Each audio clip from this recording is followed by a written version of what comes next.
I'm going to click Tables in the list of objects. And we're going to go back to the Customers table that we were looking at earlier. I double-click, and now I'm in Datasheet view, viewing the data within the Customers table.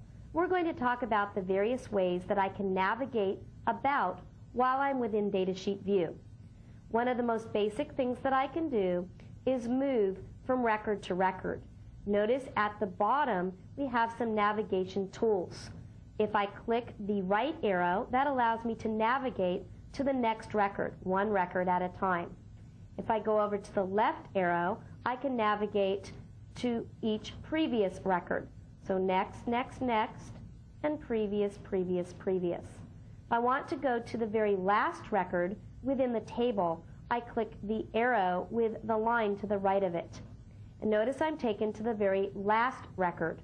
I'm on record 91 out of 91.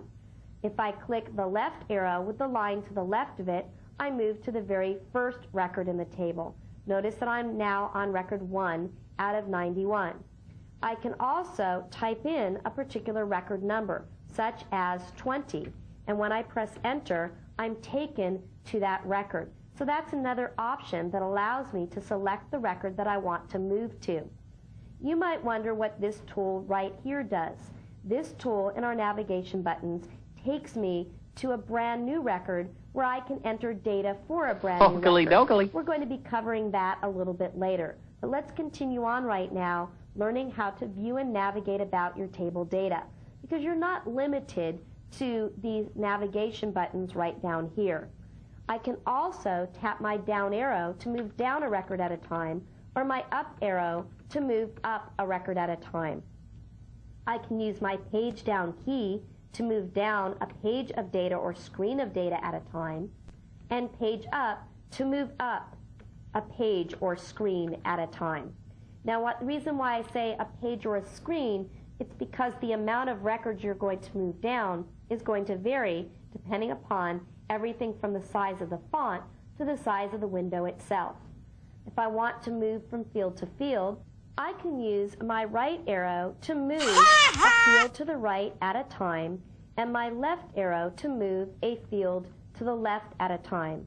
There's also some other ways that I can move about with my mouse. For example, over here we see the vertical scroll bar.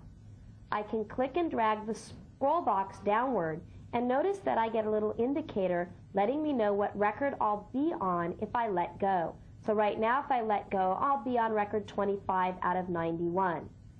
I can also scroll upward. I also can click in between the scroll box and the down scroll arrow to go down a screen or page at a time, and in between the scroll box and the up scroll arrow to move up a page or screen at a time. I can click the down arrow within the scroll bar to move down a record at a time, and the up arrow within the scroll bar to move up a record at a time. I can also use the horizontal scroll bar, once again clicking and dragging to go over to the right or back to the left.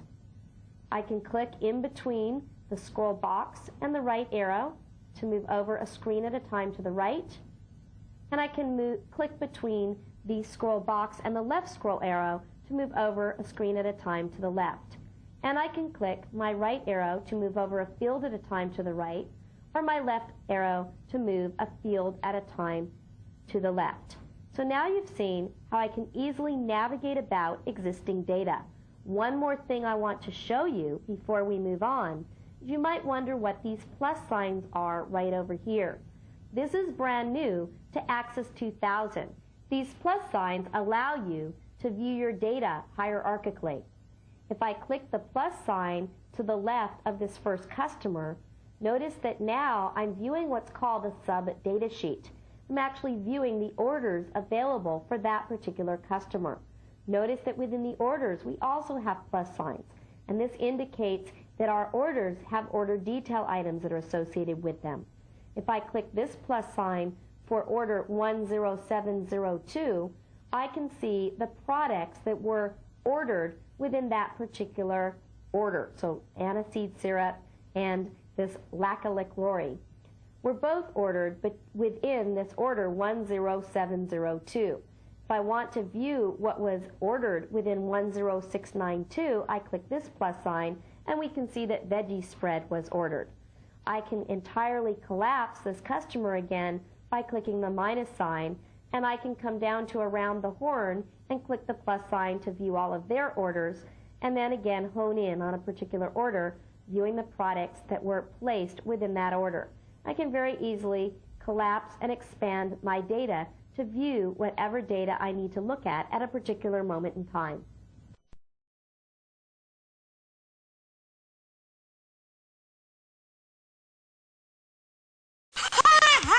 Well, now we've seen all of the various ways that you can navigate about the data within your table.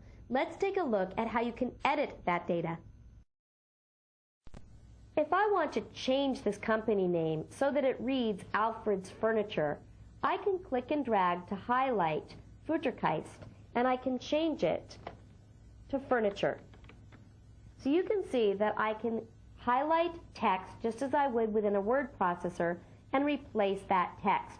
Right now we have this entire company name highlighted. So if I begin to type,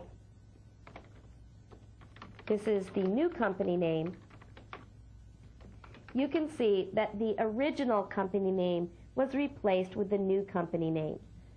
I've moved off of that record and actually saved the data to it, but if I decided I really didn't want to make that change, I can use the undo tool on the toolbar to undo the changes to this record. And you can see that the record appears as it did before.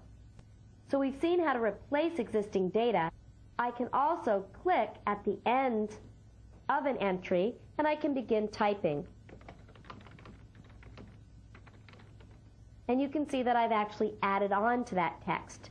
Now right now if I try to continue to type, nothing happens. And that's because I've reached the length of the field. And if we were to look at the underlying structure of the data, we'd see that this particular text field has a length. And I can only type data until I reach that field length. Again, if I move off the record, the changes to that record are immediately saved. I can always undo changes that I've made to the most immediate record, meaning I can only undo what I've done or the changes that I've made to the last record. So if I type in something else right here, and now I undo, notice that undo becomes disabled, and I only undid this change I made right here and not the change that I made up above. So you can undo the change that you made most recently to the most recently visited record. So we've seen how we can edit data. Now let's see how we can add records to the table.